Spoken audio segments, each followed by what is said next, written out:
You know, that song reminds me of a quote: to make your mess your message. Make your mess. What's that you've got in your hand? What's that you've got in your heart? What's that maybe you're holding on to from some parenting that didn't quite work out the way that you thought it would? You know, we gather together to talk about Father's Day and Mother's Day, and not everybody has had the same experience, have we? Not everyone's mother was perfect. Not everyone's father was perfect. I venture to say that not any mother or father is perfect. Am I right? How many of you are mothers? Okay. How many of you are perfect mothers? How many of you are fathers? Perfect fathers? I don't see anybody. There were 4 nervous, expectant fathers in a waiting room at the hospital, all waiting for the news of the birth of their child. The nurse comes out and she says to the first father, "I have some really, really good news. You are now the proud father of twins." He said, "That is amazing. I work for the Minnesota Twins." The second father she goes to, she says, "You should be really excited. Your wife just gave birth to triplets." He said, "Oh my God, I work for 3M.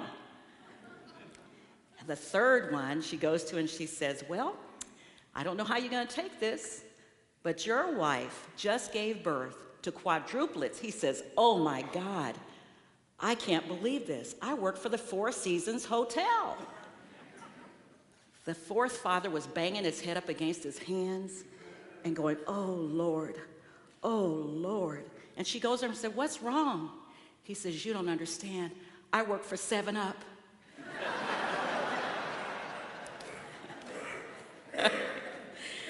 So, no matter how the news comes to you, we're not always prepared, are we, to be parents? And there's no book on it. So every Mother's Day and Father's Day, we come and we celebrate the mother spirit that we had or wished we had, the father spirit that we hoped for, maybe did have, maybe didn't have.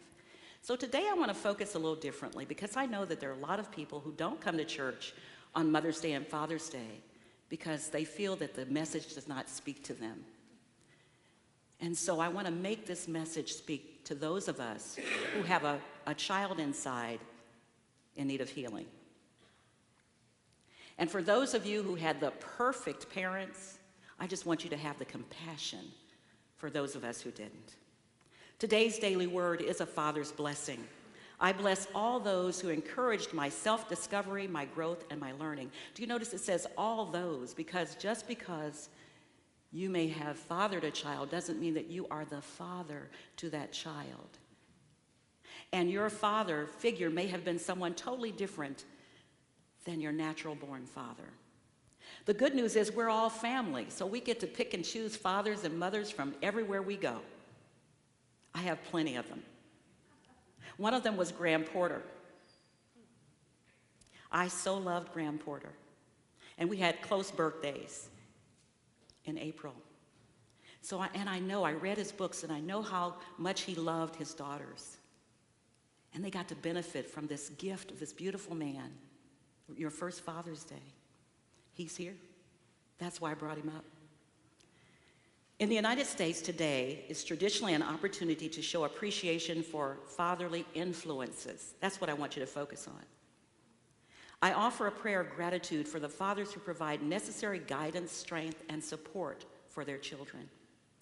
Whether or not we had a masculine influence in our lives, it's encouraging to realize that spirit lives and moves and has being in every one of us.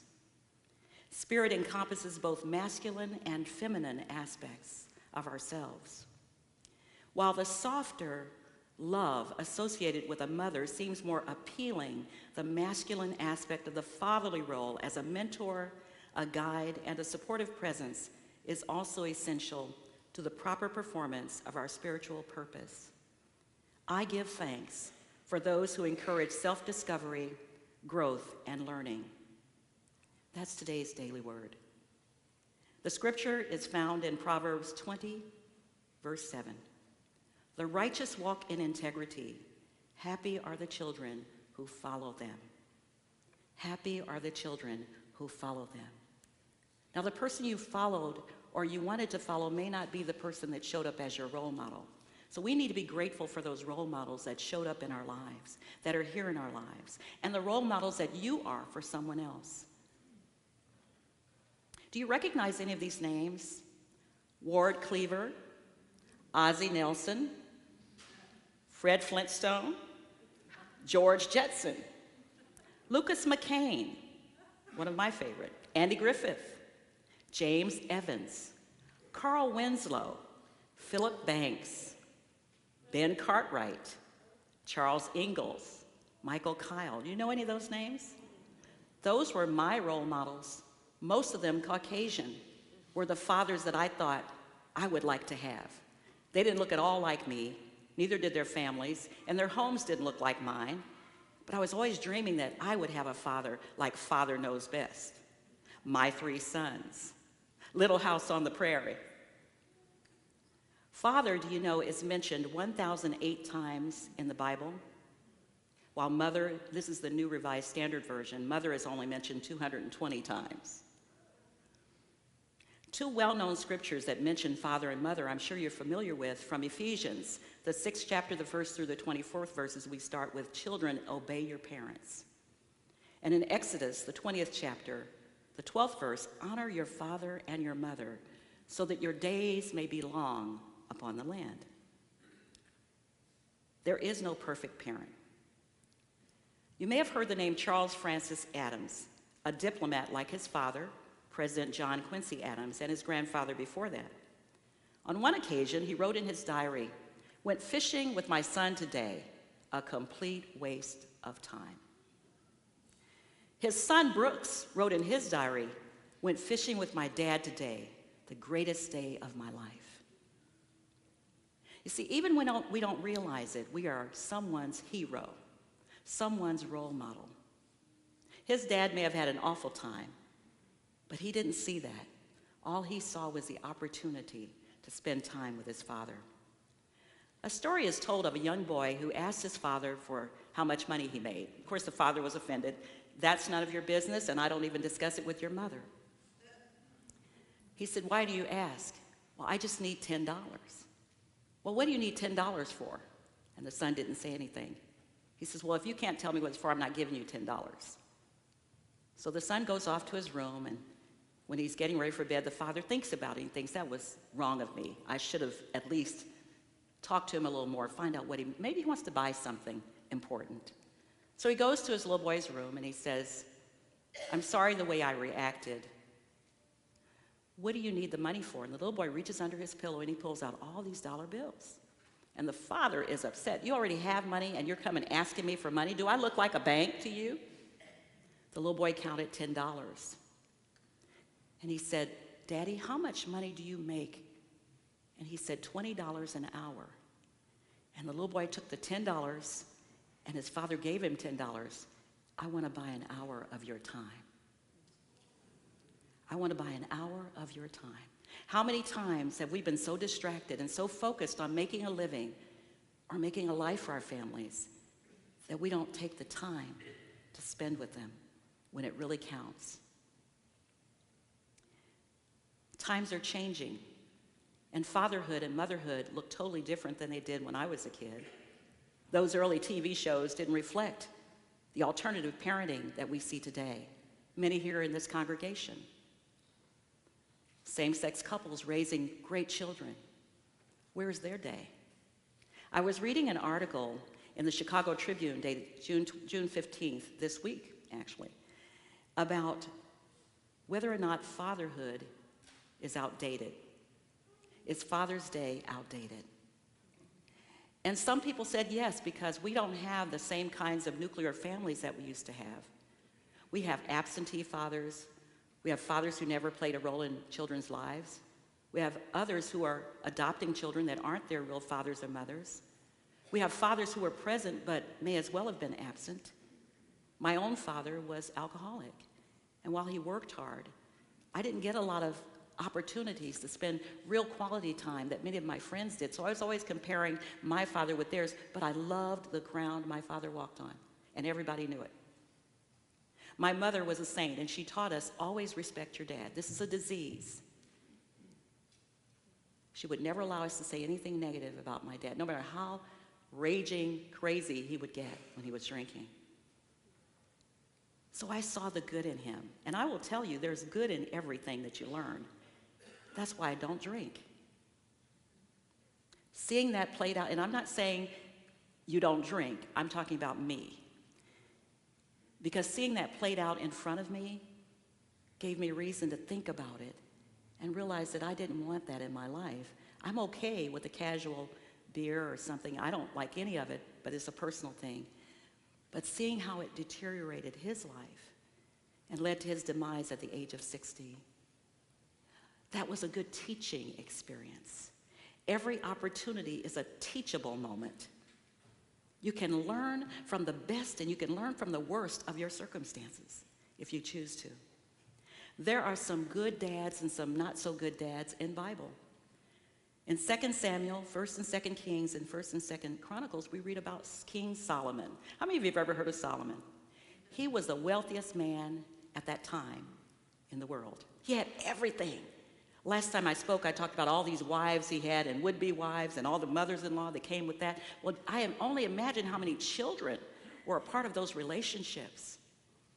Now, if you have 1,000 women in your life, and let's just say they each have one child, how can you be nurturing as a father to every one of those children? So his children hated him. They turned away from him. And they turned away from God because of Solomon's horrible example as a father. But eventually he redeemed himself because Solomon's quest was he was looking for love in all the wrong places. He was looking for happiness in all the wrong places. Money and women and plenty of food and wine and just everything. And he had all of that, but he wasn't happy. And when he realized that what he was seeking for was already within him, then he became a great father, a father to himself and a father to all those children. On Friday night, I watched a movie some of you may have seen, I Can Only Imagine. It's a full tissue box movie. My eyes were so puffy Saturday morning, I could hardly open them, and I thought, what am I going to look like on Sunday? It took some work to get here. Hopefully you can't tell. This story is about Bart Millard, who wrote the song, I Can Only Imagine, after the death of his father. And Jerome was telling me that he's been following this young artist for 5 years. The song is so powerful. His father was so abusive. Why? Because he had never healed his own inner child. And so he was taking it out on everyone. For those of you today who are working on healing that inner child, healing that parent-child relationship, I brought the movie. And we got lots of tissues. So if you're interested, I will stay after service and we'll watch I Can Only Imagine. I guarantee you, you'll never be the same. I guarantee you will learn so much from this. I learned a powerful lesson from this movie about my own relationship with my father. I can only imagine what it would be like today if my dad could be here and I could tell him these things. Fortunately for me, I got to tell him a lot of things before he was killed. How much I loved him. My father gave me a powerful work ethic. The man would never miss a day of work. He'd say, I go to work drunk before I'll miss a day. And I imagine he probably did occasionally. If you drive a Buick, Oldsmobile, or Pontiac from back in the 60s and 70s, you might want to be concerned about that. He worked for almost 30 years at the Fairfax plant. One day I came home from work, my new job in the federal government, where you get sick leave almost the minute you walk in the door. And my mother kept my daughter, who was then probably 2 or 3, and I was so excited. I sat there, and my dad says, is today a holiday? And I go, no. Do you have a day off? Well, I took a day off. Oh. It's called sick leave, Dad. Oh, sick leave? Are you sick? I said, well, not really, but I told my boss I was sick. But you're not sick. No. Don't you ever do that. Don't you ever do that. Go to your job. That's what they pay you for. Be accountable. That's one thing I can say about my dad. When it came to his job, nothing and no one, not even Johnny Walker, could stop him from getting to General Motors.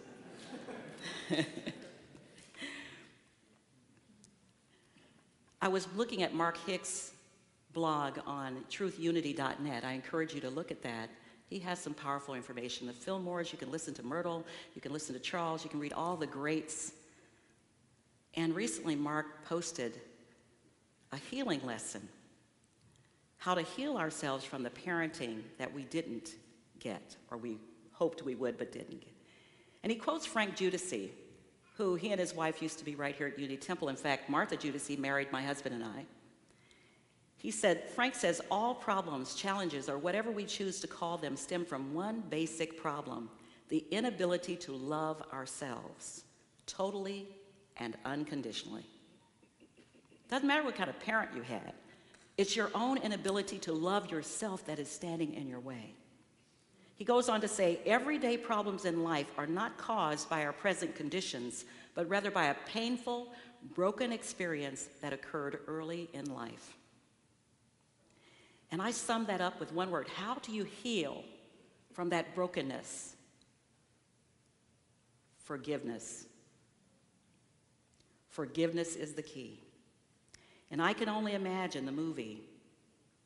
Bart Millard reaches that point where he realizes that's our only responsibility, that we show up the way we are. We can only teach what we know. We can only do what we know how. We can only be the best that we know how to be. And we learn better, we do better. So we learn from our parents to be better. They're our first teachers. You can learn from the good, and you can learn from the not so good. It's your choice to get the lesson. The challenge for us today is to turn our mess into our message by looking for ways to forgive the brokenness that we've been carrying since childhood. Not every mother is perfect. Not every father is perfect. So whether or not we have children, even if they're grown and on their own, we can be a good grandparent or a mentor to other young people. So I agree with the author in that Chicago Tribune that summarized that no, Father's Day is not outdated. It just needs to be reframed. It's about the father, mother in each of us. I'd never heard the term father, mother, God until I came to Unity, because in the Baptist church, God is, in the male, it's a father, it's a he. And I realized that God is it all, as Duke often says. So God encompasses the father and the mother in each of us. It doesn't matter if you have children, have ever had children, but you've been a child, and the father, mother lives in you. In healing the broken places from our childhood, we need to set the intention to heal that parent wound. That's the root of our problems.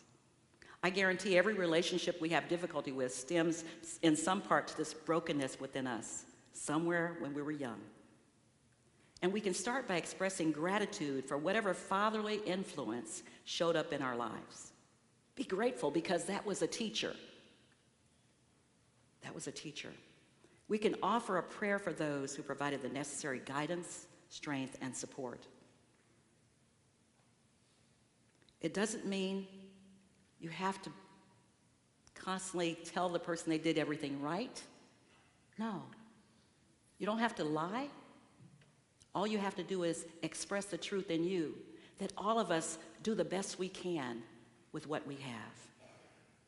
Now, that doesn't mean taking your dad to brunch or telling him you love him, though many times in our society, for the males in our society, telling dads I love you was difficult until Father's Day came along.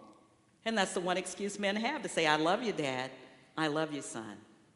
But I think we're learning and growing. More and more men are opening up to this. I can hug my son. I can kiss my son. I can tell my son I love him. I can hug my dad. I can kiss my dad. No matter how the past might have played out, I can still love you unconditionally.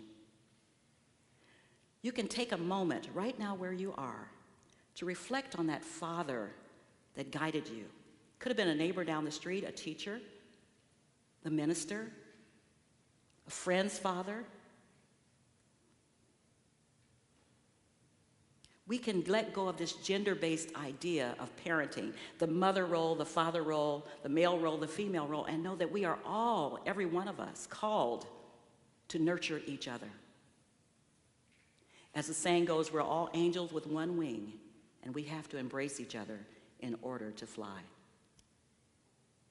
So I invite you to take this into your thoughts today, that the most important thing we can do to heal the brokenness from our parent-child relationship we may be carrying is to be the love. Be the love that we want to see. Be the love that didn't show up for us. Be the love that we know how to be. That's the power of forgiveness. Emerson said, "Forgiveness is the fragrance the violet leaves on the heel that crushed it." Think how fragrant that would be if all of us engaged right at this moment in being the love by forgiving and letting go of the past and calling forth the father, mother in us and seeking ways to express it. God knows we need it. Let us take that into meditation.